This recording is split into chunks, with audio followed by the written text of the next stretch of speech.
Hey, what's up? My name is Jeremy Ginsberg, and in this video, I'm going to be talking about my experience recently with the plant medicine, the plant teacher called peyote. So originally, I was just going to make this video and just send it to my close friends and the clients that I'm coaching. But just in case I decide to make this public, I'll pretend like I'm speaking to other people.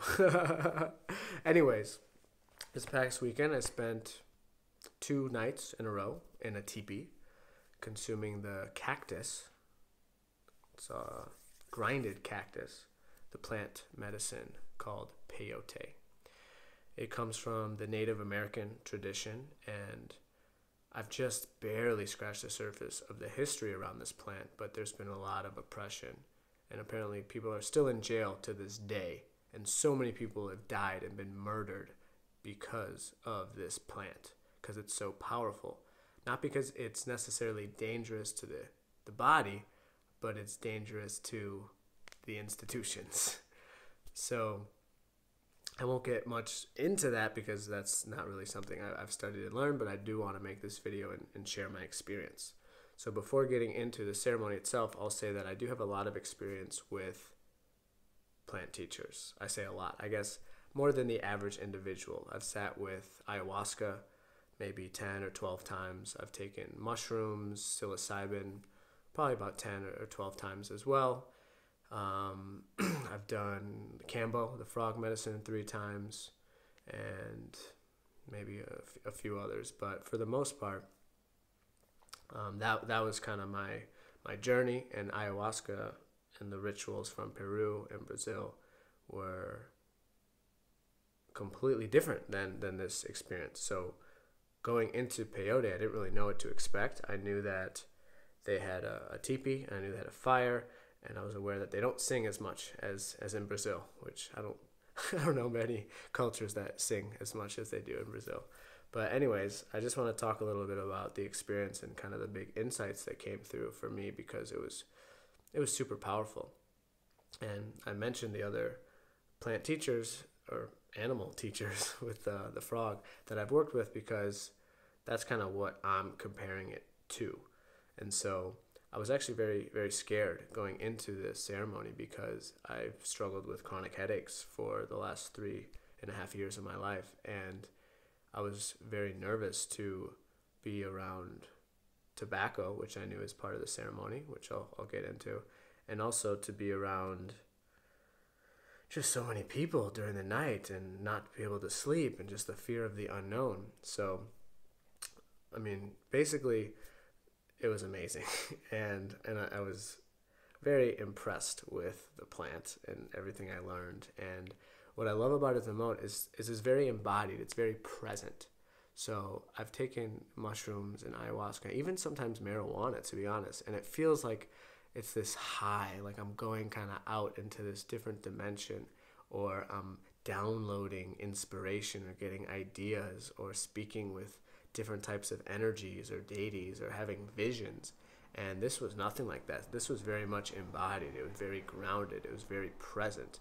It was bringing up a lot of emotional darkness, emotional process, mental stuff. So I was still kind of in the physical, mental, and emotional plane, where sometimes when I've taken ayahuasca, it's like, who knows, I'm seeing all this stuff, and I'm embodied as a butterfly opening up with a cocoon. It's kind of this crazy experience that isn't so relatable to the human experience. So this felt like it's really meant for humans, to be honest. So a lot of the major insights that came through have to do with masculine energy and the divine masculine and the divine feminine. So it's just so much to share. I'm just taking a breath.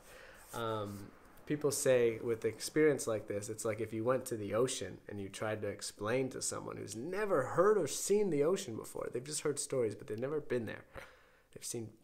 They've never seen pictures, right? And then you go to the ocean and you go back and you meet this person and they say, wow, you went to the sea. Tell me, what was it like? And then you just say, okay, I'll show you. I have a few grains of sand. That's how I feel like it is explaining an experience like this. But I'll do my best. So at the very beginning, we start with a tobacco round. So it's a prayer round. So everybody's sitting in a circle, and then there's fire in the middle. And the leader kind of lights it off and starts, and then he passes it. And each person who has the tobacco, it's kind of like this talking stick. So they get to say a prayer, but they say a prayer to the fire. Everything is about the fire. It's about creation. It's about the universe. It's about the whole, which I found was really cool and really powerful, because in the ayahuasca ceremonies, it was more about the ayahuasca medicine. It wasn't about like life in general. So that's something I found really cool. That being said, I'm sure this wasn't extremely traditional. There's kind of some contemporary aspects into it, but so you pass around the tobacco, and it was really cool because I grew up as a secular Reformed Jew, and to me, praying meant memorizing a Hebrew prayer that I didn't even know what it meant, and then singing it to this weird tune. So it was really cool to have a new definition of prayer, and really it opened me up to prayer, to be honest. I realized I had all these doubts and resistances to prayer because I was taught prayer was a certain way, and there's a part of me that's like, why do I gotta pray in Hebrew? Like, I don't even know what I'm saying, and so it's this kind of weird stuff, but it was beautiful because I feel like I learned how to pray in a sense that I was, you pray for what you want. That's what the leader kept reminding us, pray for what you want. And it was also so beautiful to hear other people's prayers and just be a witness of that, for them to pray for their family, to pray for healing, to pray for abundance, and to pray for these very grounded, practical things rather than pray to Abraham or pray to Jesus or Allah or whatever these religious prayers come from. It's kind of this like open space where you can pray for practical stuff. And so that was one cool. So it started with the tobacco going around, and it was really powerful for me because being someone who experiences chronic headaches and a lot of migraines, tobacco is something I am completely not very interested in, or I wasn't. I was very afraid of it. It was a trigger. It would cause so many headaches, so much suffering in my life. And even the week before, last week, I was in Berlin, and because there were so many cigarettes, I was freaking out. I did not feel safe. So to kick off the ceremony, I have a horrible headache. There's a fire in the middle, and it's burning, and I'm sitting, 3 feet away, and I'm picking it up, and I'm already starting to get a headache. The first round of tobacco goes around, and I'm thinking, oh, what did I just get myself into? This is just like the first 10 minutes, and I'm already miserable. And I want to leave. I want to get out of here. I want some fresh air, get me on a plane and send me back to my mom so I can feel okay. So the tobacco comes my way, and I remember my first prayer is I want to feel safe inside my body. Or that was one of my first prayers. Because one thing that the guy was really keen on was not to pray and then reinforce things that you don't want. So if someone said, like, I pray that my anxiety goes away, because in that language you're still using the word anxiety. Instead of saying I pray to feel free, I pray to feel relaxed. So I prayed to feel safe inside of my body, and that prayer came true. And that's the pretty crazy part. I would say the first like 3 or 4 hours, I was pretty miserable. I was just pissed off. I didn't feel safe. I had a headache. There's this fire. They're passing out tobacco, and it was just like too much. It was like, fire and go, go, go. And I didn't really love it. I also had a migraine, so it's not really easy to have fun when you have a migraine. If you figure that out, then please let me know. I want your secrets. So it starts off with tobacco round, and then after that they have a talking drum. It's like doom doom. Sorry, not a talking drum, a water drum. So there's a drum with water, and it's like doom doom doom doom doom. And then they have a kind of a rattler. So they pass around the rattle. They're playing these really fast songs. So again, I'm just like, horrible headache. But eventually, I just hit this breakthrough, and then the pain just started to go away. I was just forced to sit with it. I'm inside this teepee. I don't want to be there. I don't want to be any of these people. But then I'm just like, all right, I surrender. So I was just meditating, staying with that prayer. I pray to feel safe in my body, and just slowly breathing and just really sitting with myself. And the magic is that by the end of the ceremony, I was actually inhaling the tobacco. And I've been so against tobacco and cigarettes and judging people and all that stuff. And at the end, I'm like, all right, let's give this a shot. So it just goes to show how quick things can change and transform, and really calling in miracles and prayers and things to change instead of, just resisting it and trying to manipulate the outer situation and figuring out how I'm going to escape and leave and not come back for the second ceremony. So that was a big breakthrough for me. But another big insight that I wanted to share is just, I felt like as much as the ceremony was beautiful, it was really missing that feminine energy. And I don't mean feminine as in relating to the female. I mean just relating to the qualities of that. So more loving, more compassion, resting, patience. It was really fast, and it just reinforced the fact that I'm one of the very few men who has a really soft side, who cries a lot, who's super emotional and poetic and willing to go into that more feminine side and rest and be patient and just embrace myself and have love and self-compassion and be kind to myself. And I felt that in this space, it was very much this masculine tradition, masculine energy. It's about the fire. It's about fast song. It's about going through the night and staying and pushing through it and all these things. And so as much as that's beautiful, I really didn't feel safe most of the ceremony, because I felt like the collective energy of the group was in that masculine, and it brought out this feminine energy in me. And it's not that I just didn't feel safe because of having a headache, but it was more like I could tell that the people leading it didn't have a great deal of self-love, in the sense that the way that the people were communicating with each other and the way that they were just holding themselves, it was very much just like, stay strong, be intense, go. And beneath that was this part of the energy I can just pick up, that people haven't really like fully gone super deep to really let themselves fall apart. Because with that comes self-love, self-compassion. People that do the vision quests, where you go no food, no water for 3 days, or a plant dieta where you're alone with just one plant for 7, 10 days, or whatever it may be, the initiations of the tradition, or a sun dance where you have no food, water, or sleep for 4 days, and you just dance all day and do sweat lodge in the morning and the night. Like these powerful rituals and initiations, I feel like for a man, it forces them to burn out, so that they're forced to love themselves. They're forced to be able to hold space for themselves, to have self-compassion. And I feel like because I've gone through this huge journey of headaches, it's forced me to just be like, I don't have much energy, and I don't know if I'm going to make any money this week because I've been laying in bed, so I'm not able to work, or whatever it may be coming up, all these self-judgments.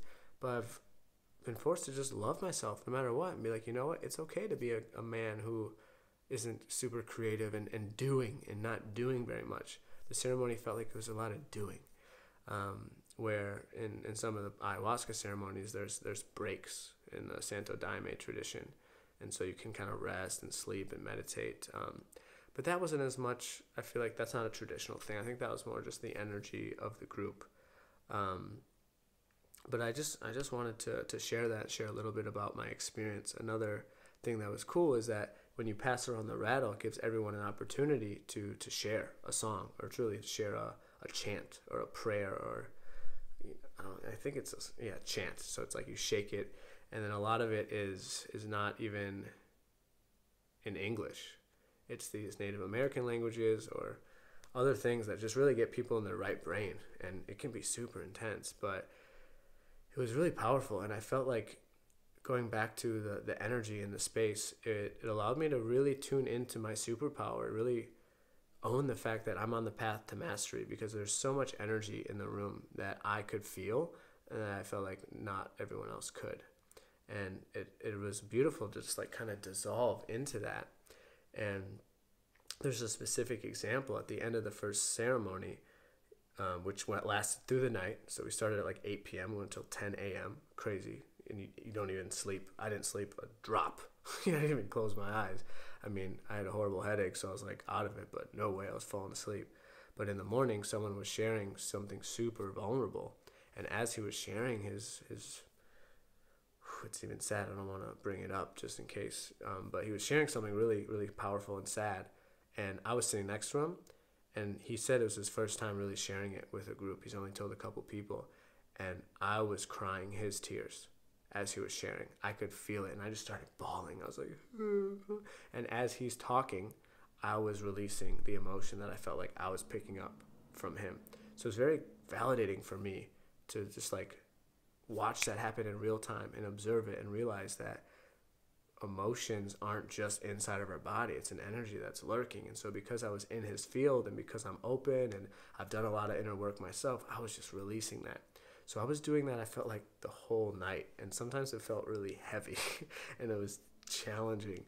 And there was one time when there was two guys talking to each other and the energy was just not very nice. It was kind of like direct and demanding and aggressive, and it just broke my heart open, and I just started bawling because again, I'm in this like kind of feminine energy.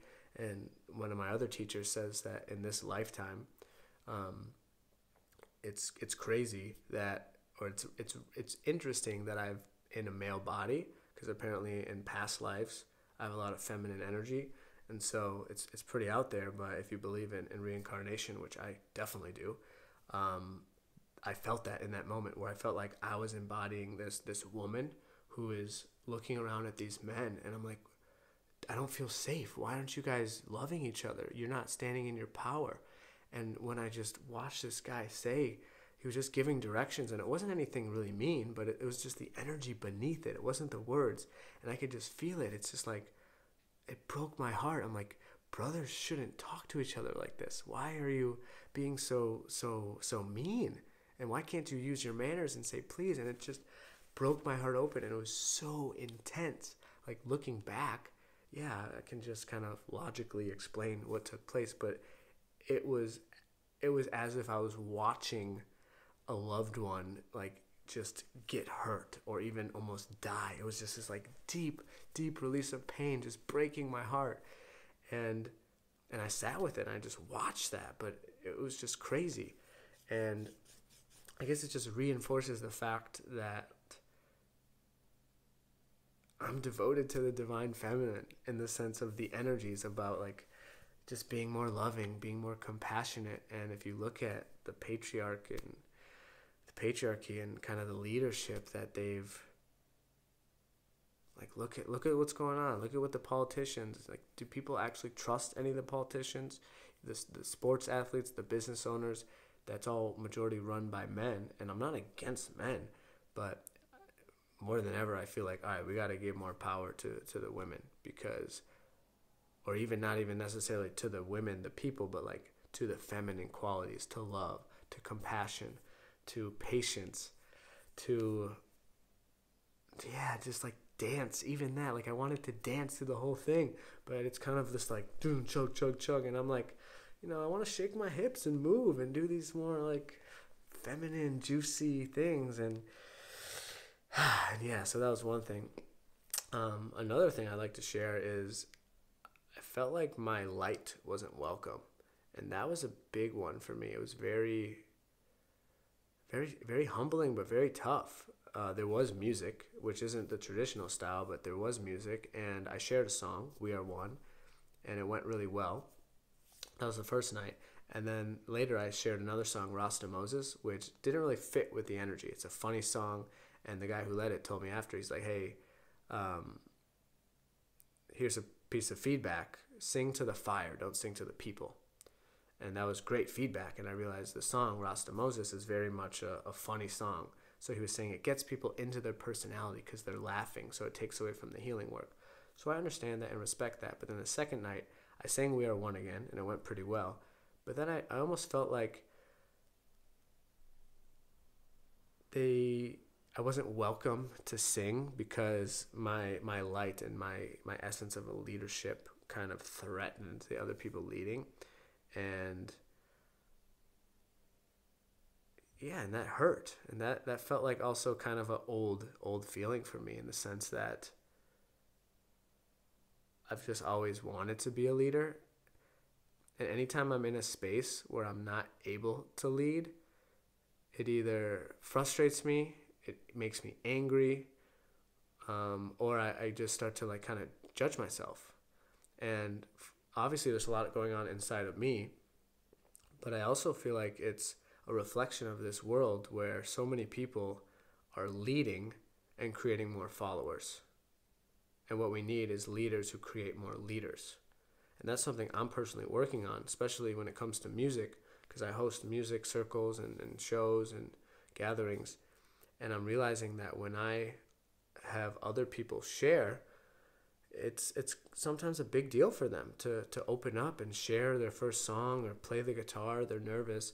And it's up to me to show love and compassion for the next leader. Because if I'm telling them, oh, you got to do this and you're singing too loud and, oh, that's out of tune, that's not going to reinforce them to come back and be motivated and inspired to keep leading. And so in this ceremony, I just felt like I could offer so much, but the leaders were kind of so interested in, their system and what they had. And that's totally fine. I respect that. But the takeaway from me is again, it's very grounded, very practical. Where like mushrooms, it's like, wow, I saw Jesus and I talked to an angel and all this crazy stuff. The plants were moving and waving at me. I mean, it's cool because it's very grounded, practical stuff. Just realizing the power of leadership. And again, I think this comes back to the masculine, feminine, and the polarity between that, because it's like being more patient with the number two, allowing other people to take on a role and even so letting someone do a task that you already do, even if they do it worse than you, and still loving and having patience and encouraging them. Because I admit that's something that I struggle with too, being really talented at a lot of things, but then if you delegate and hire someone else. And so the lesson, that takeaway for me, is to really look for the leaders in the crowd and empower them and really share the load, share the love, share the spotlight. And that's something I felt like it didn't really take place, or maybe I'm just new to the circle and so they didn't really give me that much time, but I feel like I had a lot to offer through music and stuff. And I'm sure I'm not alone when it comes to people who have a lot to offer to the world, but feel like they're not given the shot because the people who are leading don't have patience, or it's all rushed, or they don't even say like, hey, Jeremy, would you like to share a song? And I feel like what we need in this world, or my takeaway, is to encourage each other. And whether that's in the business setting or in music, or even just like a family dinner, just like saying, hey, Uncle George, would you like to tell a story? And just like giving each other space. That is all it is. Giving each other space to share, whether that's sharing their process, sharing their vulnerability, or sharing their gift, sharing their art, sharing something, and like giving people space to share. Yes, that's a big takeaway. And I just came to that because that's one thing I really loved about the prayer rounds. You pass around the tobacco, everyone's silent, and you have space to express. And I feel like that is something that we all need more of in this world. Hallelujah. So another thing that was just like really embedded in me is that like we're all connected. And that's something that if you're watching this and you've worked with me, I haven't clearly told you the truth of what I believe. I believe we're all connected. I believe that we are all God. There's just one God, and God pretended that he died and forgot about himself so that he could remember himself. So in that sense, we're all connected to that one energy, to the quantum field, to whatever you want to call it, Allah, Yahweh, Christ consciousness, Divine Mother. They're just words, but we're all connected. And I really felt that in this ceremony a lot. And yeah, this is my first time publicly sharing something like that. But there was a couple times going out into nature, and there was no thought. I was just watching the trees sway, and I was just like, I could feel the part of me that's in these plants, these trees, this nature. And so that was something that I also wanted to share, because I've had many experiences with plant medicine, and it's just like everything's perfect. We are one. We're all connected. It's great. The struggle is coming back to reality and the integration. And then my mom says something that triggers me, and then I lose my cell phone charger and I'm freaking out and I'm late for something. And then in those moments, remembering, oh, we're connected. All we are is love. Everything is beautiful. And so that's the challenge. Life would be pretty boring without any challenges. So that's another big insight for me. Anytime I get together with these plants, it's just like a good reminder of what really matters, of the deep truth of who we are. And I feel like that's something that most people, especially in America, where I grew up, have forgotten. You go to India, in the Hindu tradition, a lot of people are still following that tradition. Actually, I haven't been to India, but I've heard stories. And so to me, it's like, it's such a powerful experience to sit in a ceremony like this and go around with the tobacco and everyone's saying, dear creation, dear great mystery. And it's like speaking to the one instead of dear Jesus or dear mom or dear Buddha or dear that. It's like dear creation, dear source, the one thing that's most important, and speaking to that. And of course everything's connected to that, but with the intention instead of but I feel like some people pray to people of like trying to get stuff off their chest, or praying for more money, when really what they want is freedom. They want the feeling of joy, the feeling of love. So I feel like I'm kind of rambling here, but overall, amazing experience. 2 nights in a row. I didn't sleep for like 50 or 60 hours straight. It was crazy. The second night was by far the hardest because, so the first night I had a migraine for the first 5 hours. That sucked. But then once I kind of came to the other side, it was this huge release of just like bliss and love and connection. And I'm just smiling. And I had so much energy. We finished at like 10 a.m. and everyone's like hugging and embracing. And at that point, I'm just like, I got to get away from these people because I don't feel safe. So I'm running sprints and doing handstands and like have all this bull energy. But then I ended up kind of crashing. So then the next day, the next night, I kind of took it easy. But because I hadn't gotten any sleep, between like 1 a.m. and 6 a.m., it was just like, and you're sitting up and it's like, and they're trying to sing songs. But it was this beautiful opportunity to, again, just love myself and be like, wow, I'm tired. Yeah, of course I'm tired. Haven't slept in 36 hours. And just love myself instead of being like blaming these people and screw this, I should have a bed and this person sucks, or I need this, or trying to take more medicine or take a pill to just keep me awake. It's just like really surrendering. Osho, a spiritual teacher, talks about friction. And he says when you create friction in the body through sleep deprivation or fasting or any physical challenge, he says that's when true transformation happens. Because through friction, maybe it's fiction too. Through friction, it creates a fire. And I could really feel that, like within my body. My body's like, we want to sleep. But I'm in the space. I'm feeling kind of high because of the medicine. And so that to me was just like, it felt like a marathon where it's just like you just keep going slowly. And then eventually the sun rises and I'm like, okay. My body starts waking up because with the sun. But that was really hard. That was really tough. Really, really tough. And one thing that the guy who led it shared, which is really beautiful, is he said that like during the middle of the night at like 3 or 4 a.m., he said that's when you're the most open because the body is used to sleeping at that time. So it doesn't have those patterns in place to, protect any of the energy really. So you're just so wide open. So he was explaining that that's when one of the deepest things happen. That's the most challenging. That's when things can really get tough because you start to release because your body's wide open. So yeah, lots of stuff, lots to share. But I just want to make this video to document this and share with people that I trust and maybe someday the world about this. But I would definitely recommend peyote, of course, only if you feel called and only if you can do so in a safe container with someone who's really trained to serve that. And yeah, if you have any questions, please let me know.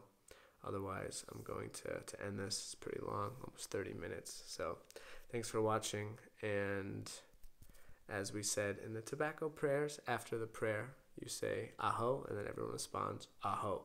So it's kind of this way of saying, all right, I'm done. I've spoken. It has been spoken. And then people kind of echo back to you. So with that, I'll say thank you so much. And I'll also put out a prayer because I'm really still in the vibe of praying, in the sense of just law of attraction, calling in what you want, and using your mind to have that intention for what you want to create and experience in this world. So I pray that you, whoever you are watching this video, that you feel love. Pray that you feel more joy, more laughter, which was not a big part of the ceremony, which I didn't like. I like laughter. I pray that you have a financial abundance, freedom, infinite energy, and that you can enjoy every moment of your life to the fullest. So thank you so much for watching. Hope you enjoyed this, and I will talk to you soon. Peace, love, and aho.